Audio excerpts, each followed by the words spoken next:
मेरे पति रावण भी इस तत्व ज्ञान को समझ जाए। मैं उसको जरूर समझाऊंगा। इसे सभा में अंदर किसने आने दिया? ये सत्य घटना परमेश्वर कबीर साहिब जी की लीलाओं पर आधारित है। जैसे कि परमेश्वर कबीर साहिब जी ने अपनी महिमा स्वयं बताई है। सतयुग में सत्सुकृत कह डेरा, त्रेता नाम मुनींद्र मेरा, द्वापर में करुणा में कहाया, कलयुग नाम कबीर धराया। अपनी इसी लीला को करते हुए जब परमेश्वर कबीर साहिब जी त्रेता युग में मुनींद्र नाम के ऋषि के रूप में अपनी लीला कर रहे थे, ऋषि मुनींद्र जी ने लंका में करमवती नाम की एक बहन को नाम दीक्षा दी, जो कि लंका के राजा रावण के महल में नौकरानी थी और प्रतिदिन रावण की पत्नी मंदोदरी की सेवा किया करती थी। एक दिन करमवती ने मंदोदरी से कहा, महारानी, क्या आपको मुनींद्र जी महाराज के बारे में पता है? नहीं तो कौन है यह भला? मुनींद्र जी पूर्ण परमात्मा हैं। ये पृथ्वी लोक पर एक संत के रूप में आए हैं। हमें मोक्ष केवल मुनींद्र जी महाराज जी से ही प्राप्त हो सकता है। क्या तुम सच कह रही हो? कर्मवती, मुझे भी ऐसे ही महान संत की खोज है जो मेरा जन्म मरण समाप्त कर सके।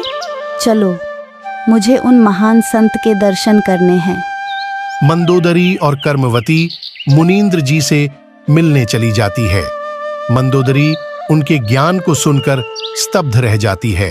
हे भगवान, मुझे नाम दीक्षा देने की दया करें। पुत्री मंदोदरी, यहाँ सभी प्राणी काल के माया जाल में फंसे हैं। मैं सभी को पूर्ण परमात्मा की जानकारी देकर इस गंदे लोक से निकालने आया हूँ। भगवान, आपकी दासी को आप जी का ज्ञान आपकी दया से समझ आ गया है। दासी चाहती है कि मेरे पति रावण भी इस तत्व ज्ञान को समझ जाए। बेटी, रावण एक अहंकारी व्यक्ति है। उसका अभिमान उसको तत्व ज्ञान समझने में बाध्यक होगा, लेकिन अगर तुम आग्रह कर रही हो तो मैं उसको जरूर समझाऊंगा। मुनींद्र जी द्वारपालों से बात करते हैं। अभी राजभवन में महाराज रावण बहुत महत्वपूर्ण सभा कर रहे हैं।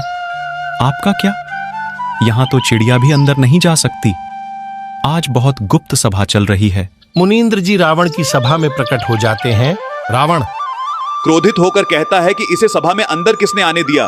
द्वारपालों, यह कैसा दुस्साहस है? महाराज, हमें क्षमा करें।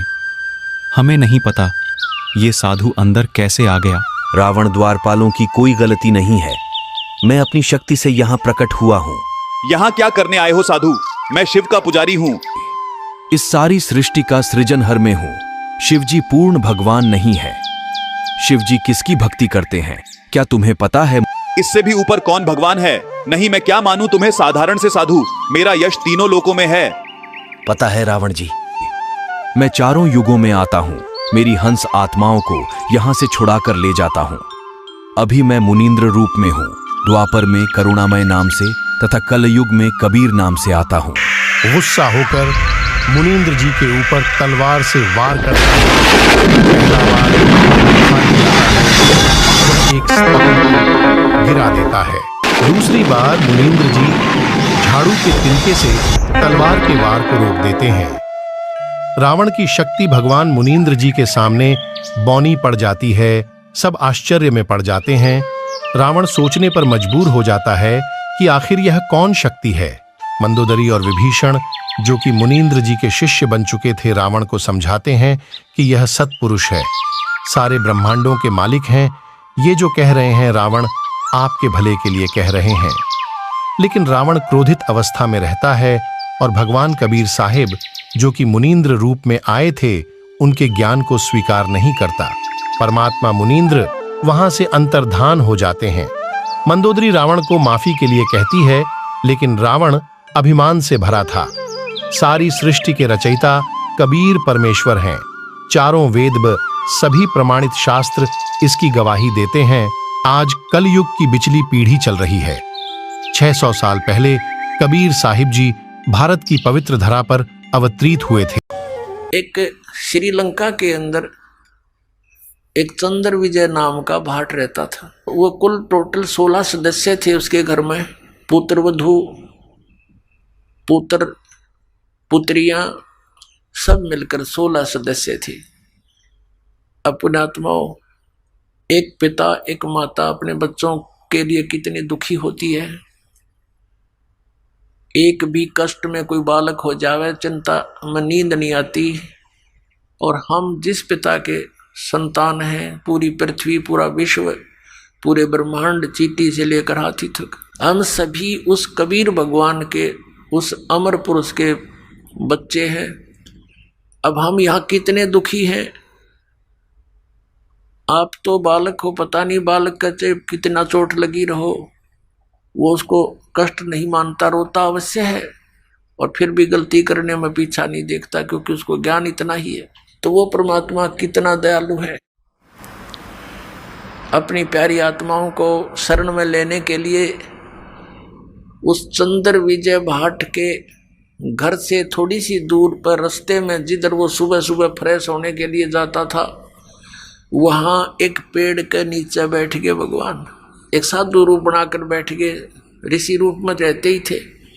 और पुण्यात्मा जो होती हैं भगवान को चाहने वाली, उनके लिए भगवान ने कहा कि साधु दर्शन राम का और मुख पर बसे सुहाग, दर्श उन्हीं को होत हैं जिनके पूर्ण भाग। कबीरा दर्शन संत के परमात्मा आवे याद, और लेखे में वाहे घड़ी बाकी का समय बाद व्यर्थ। अब संत ऋषि के दर्शन हुए, चंद्र विजय भाट ने प्रणाम किया। प्रणाम करके पहले तो चला गया, घूम फिर के आया। आते समय कहने लगा, भगवान दास की कुटिया यहीं पर है, दर्शन दो दाता।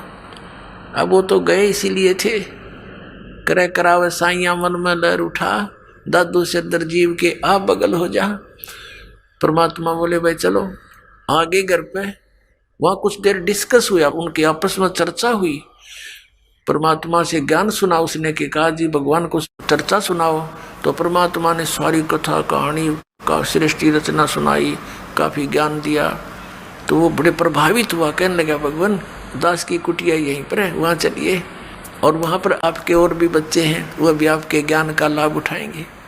परमात्मा तो गए उसी उद्देश्य से, घर चले गए, आसन दिया, अलग से बैठाया मालिक को, सोच कपड़े बिछा के, और फिर सत्संग सुनाया।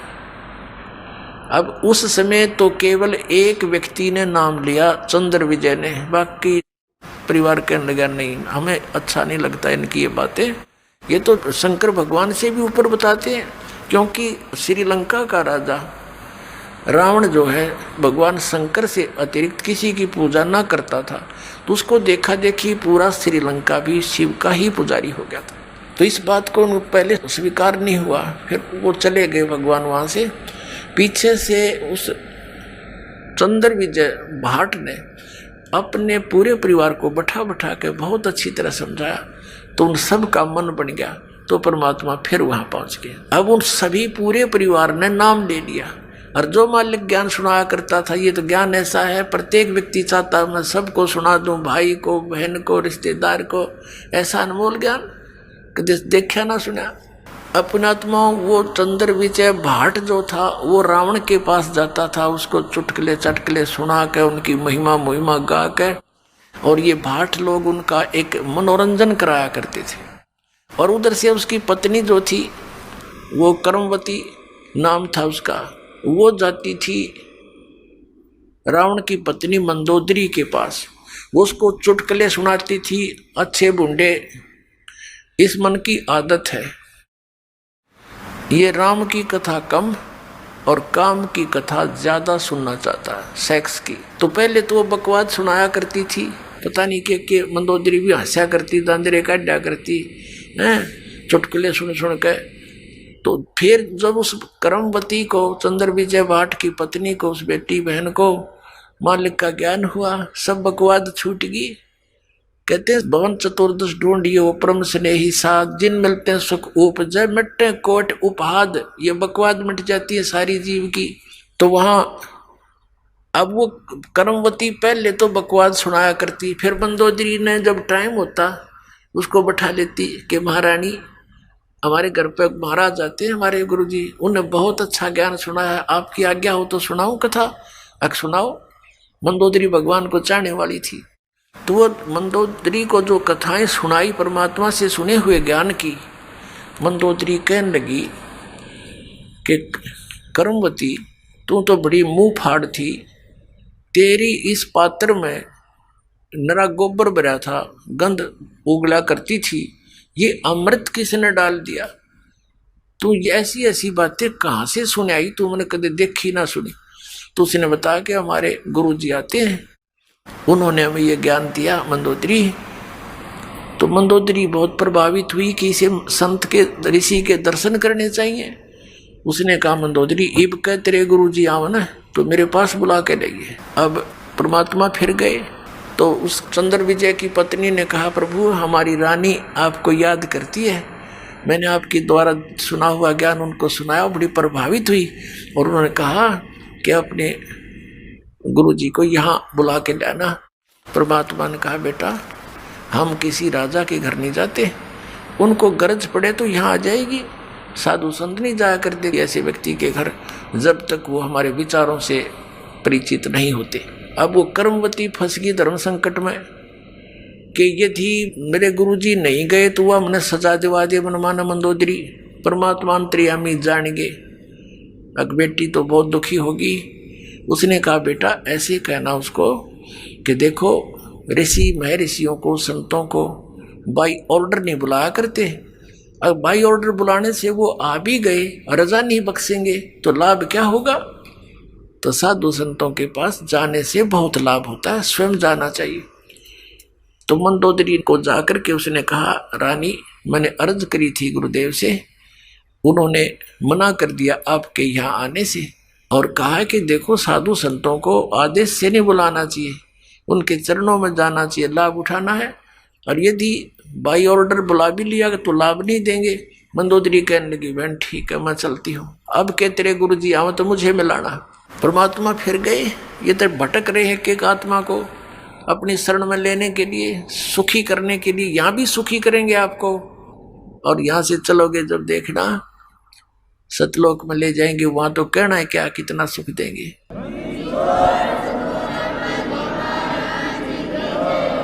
अब क्या हुआ मंदोदरी चली गई, परमात्मा के दर्शन किए, देखते ही आत्मा खिंच गई।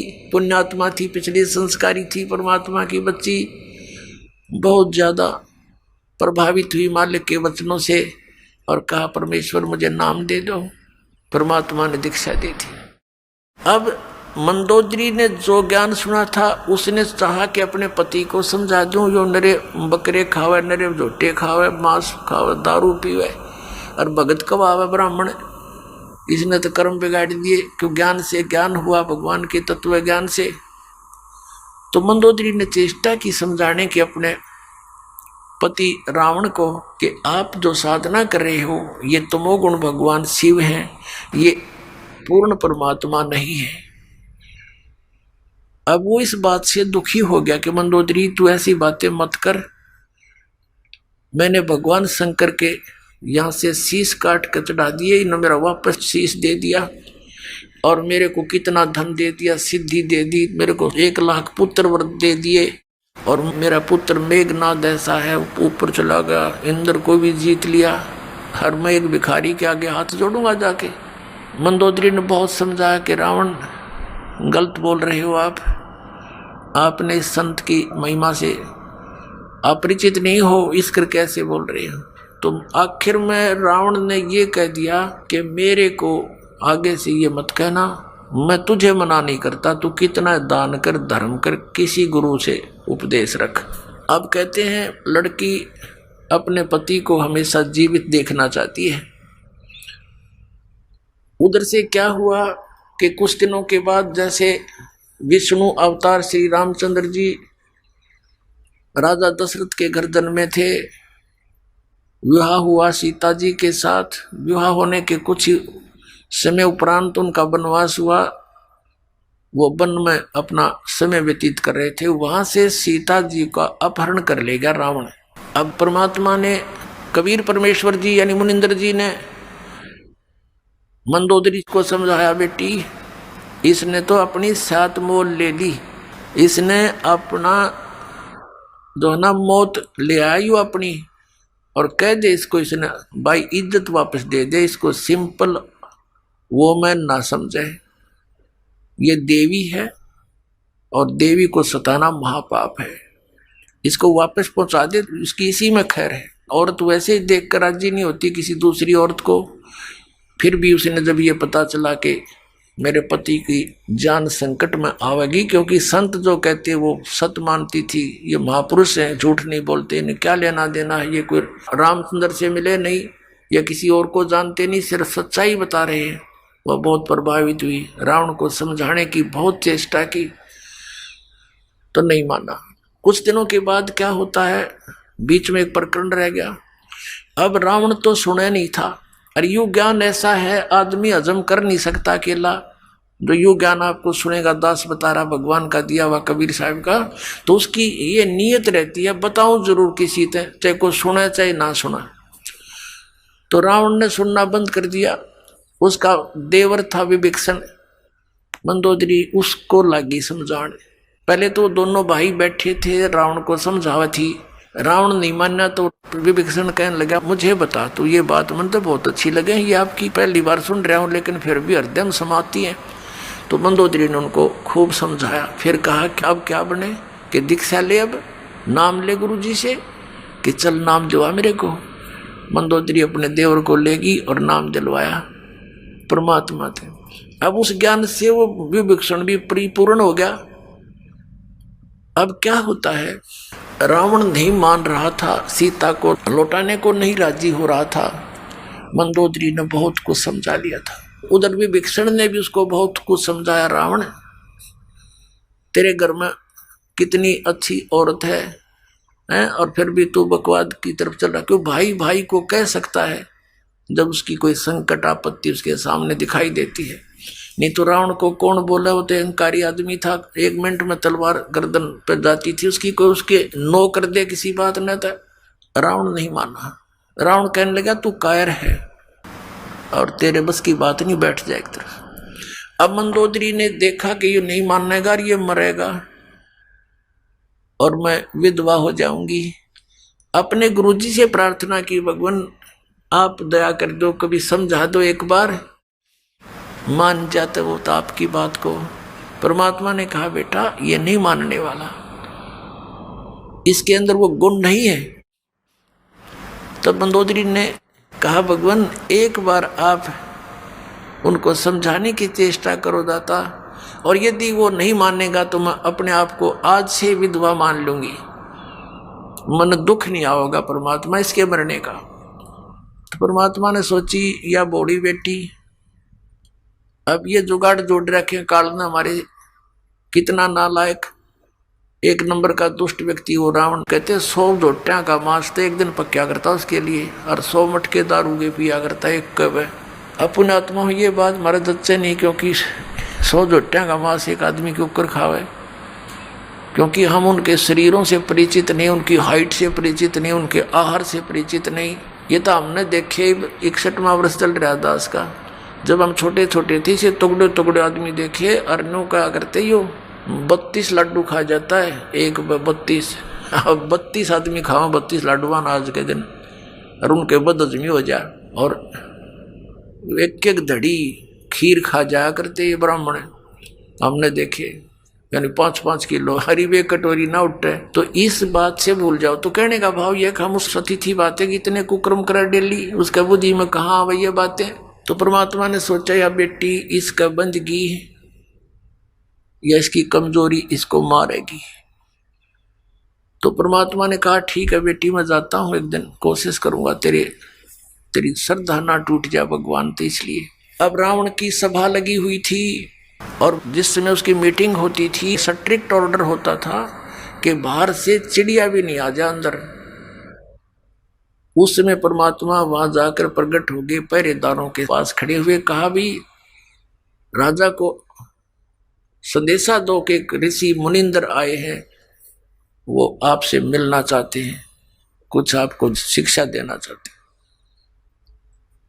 अब वो कहने लगे पहरेदार महाराज जी हमें बख्शो,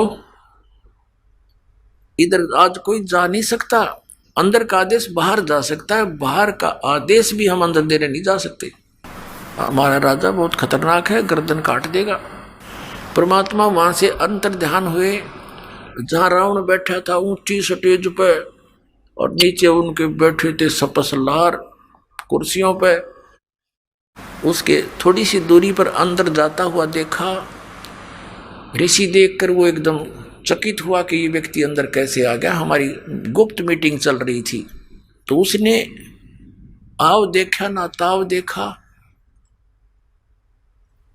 वो तलवार निकाली कि तू अंदर कैसे आ गया। अब उसने क्रोध में न 70 वार किए थे तलवार के परमात्मा को काटने के लिए। और कबीर परमेश्वर अर्थात मुनिंदर जी के हाथ में एक सीख थी झाड़ू की। ये झाड़ू होता, उसकी सीख एक ले रखी थी दाता ने, और जब वो तलवार मारे तो वह सीख अड़ा दे थे। वो सीख के ऐसे लगे थी वह तलवार उसकी जैसे लोहे के खंभे के लग गया, कट्टा कट हो।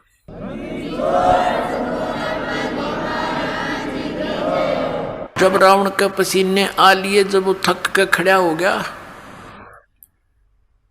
कहने लगा तू अंदर कैसे आ गया। परमात्मा बोले तेरे भैया सीख तक कटी नहीं, तू मुझे मारेगा। रावण बोला उनको बुलाओ पहरेदारों को, उनको कत्ल करूंगा। परमात्मा बोले उनका दोष नहीं है, उन्होंने तो मुझे मना कर दिया था संदेश भी देने के लिए। फिर परमात्मा से पूछा रावण ने तू आया कैसे अंदर, कि ऐसे आ गया, अंतर ध्यान हो गए और फिर प्रकट हो गए। रावण के सामने से एकदम अंतर ध्यान हो गए और फिर प्रकट हो गए कि मैं उनको आता दिखाई नहीं दिया, मैं ऐसे आ गया। अब वो दुष्ट आत्मा फिर बिना समझाइयो कौन है तेरे सामने, कहने लगा देखो तू जा यहां से, तू आया किस लिए है, बता तेरी बात क्या है। तो परमात्मा ने कहा कि रावण तेरा जो है अंतिम समय आ लिया है, और मेरे आदेश का पालन करके जब तू इस लड़की को वापस दे देगा, सीता को, इस देवी को, तो तेरी जीवन को मैं बदल दूंगा, इन बुराइयां तेने छोड़नी पड़ेंगी। वो कहने लगा तेरे जैसे शिक्षक मेरे पास बहुत आ लिए, मैं शिक्षा बिना नहीं हूं, मैं खुद ब्राह्मण हूं, विद्वान पुरुष हूं, और तू एक भिखारी ऋषि, मुझे क्या शिक्षा देता, मैं तेरी बात न मानू कौन। अब रावण की तो वो स्थिति हो चुकी थी, कबीर ये माया अटपटी सब गट आण अड़ी, किस किस न समझाऊं या कुएं भांग पड़ी। एक बूढ़ा व्यक्ति शराब पिए खड़ा था और न्यू अल्लाह उसका डोगा गिर गया जमीन पे, वो डंडा ले रखा था, वो गिर गया। एक जेंटलमैन आया, वो कहने लगा बुजुर्ग ताऊ जी तो यह शराब क्यों पिया करो आप, देख सारा शरीर कांप रहा आपका, और डोगा भी ना उठता। नो बोला रे डोगा दे दे, तो कहने लगा शराब ना पिया करे। नो बोला रे शिक्षा बिना ना रह रहा तो न देना होता, दे डोगा ना जा तू अपना काम कर। नो बोला तेरे प्रवचनों बिना कच्चा ना रह रहा, तेरे कैसे बहुत मिल लिया, मैंने ये बात कहनी है, दारू ना पिया करे, धन यो डोगा पकड़ाना हो तो उठा देना, चल तू अपना काम करे। तो रावण ने तो भाई इतनी पी रखी थी इस काल की भांग। परमात्मा से कहा कि तेरी बात मानू ना कति, तू जा चाहे मत जा, क्यों देख लिया मारे तो मरता ना, सारे कुकर्म करके देख लिए और फिर भी नू ना माना, ये कौन है। तो परमात्मा कहते हैं आपको इस काल ने अंधा कर दिया, इस झूठे सुख को सुख है ये मान रहा मनमोद, ये सकल जबीना काल का कुछ मुख में कुछ गोद। और उस मीटिंग में विभीषण भी उपस्थित था। परमात्मा आगे वहां से चले गए। शाम के समय विभीषण घर पे आया, अपनी भाभी से कहा कि आज तो गुरुजी को मार दिया होता भाई ने। तो मंदोदरी कहने लगी ये इस संकट में मैंने ही गुरुदेव को डाल दिया नालायक ने, और मेरी प्रार्थना पर ही वहां गए हैं। क्या हुआ कि ऐसे ऐसे एकदम कितने क्रोधित हो गए, स्टेज से कूद कर स्वयं तलवार मारने लगे। गुरुजी के हाथ में एक सीख थी, वह सीख भी ना कटी। जब थक के बैठ गया, परमात्मा ने कुछ कहना चाहा, मान्या नहीं, तो भगवान वहां से आ गए। पुण्यात्माओं जो हमारा पिता है उसकी तो मैं खबर भी नहीं, जो हमारे लिए दुख पा रहा है, भटक रहा है, एक एक प्राणी को समझाने के लिए, ज्ञान देने के लिए, अपनी शरण में लेकर यहाँ भी सुखी करने के लिए। और हम उनको पूज रहे हैं जो हमें ना सुख दे सकते ना दुख दे सकते, क्योंकि देवता है ये ब्रह्मा विष्णु महेश, ये हमारे प्रारब्ध को परिवर्तित भी नहीं कर सकते और ये दुख दे नहीं सकते क्योंकि ये देवता है, अच्छी आत्माएं हैं। तो हम इनको पूज रहे थे। तो पुण्यात्माओं, मंदोदरी कहने लगी गुरुदेव के पास, जो परमात्मा से मिलने गई, और कहा भगवान अक्षमा करना मुझ दासी को, मेरे कारण आपने बहुत ऊंच नीच सुनना पड़ा दाता। मेरा पति का मुंह था वो मुझे सता रहा था, अब दाता वो बेशक मर जा, मेरी ओर से आज मर लिया, वो मरियो से जिंदा रहियो, दाता अपने चरणों से दूर ना करना अपनी बच्ची को। तो परमात्मा ठीक है बेटा, कहा तू भक्ति कर, या कोई किसी का ना है, आजकल मृत्यु हो जा, कौन किसका ठेकेदार है पता नहीं, इसका जन्म की तो होगा, तेरा कहाँ होगा। ठीक है, जब तक आपका संयोग है एक नेक नीति से निभाओ, परमात्मा से डर कर रहो। जो जिसका भूमिका है पति की है पति वाला रोल करे, पत्नी का है पत्नी वाला करे, बेटे का है बेटे वाली भूमिका ठीक निभानी चाहिए, तभी आप सुपात्र कहलाओगे, नहीं तो आप फेल हो जाओगे।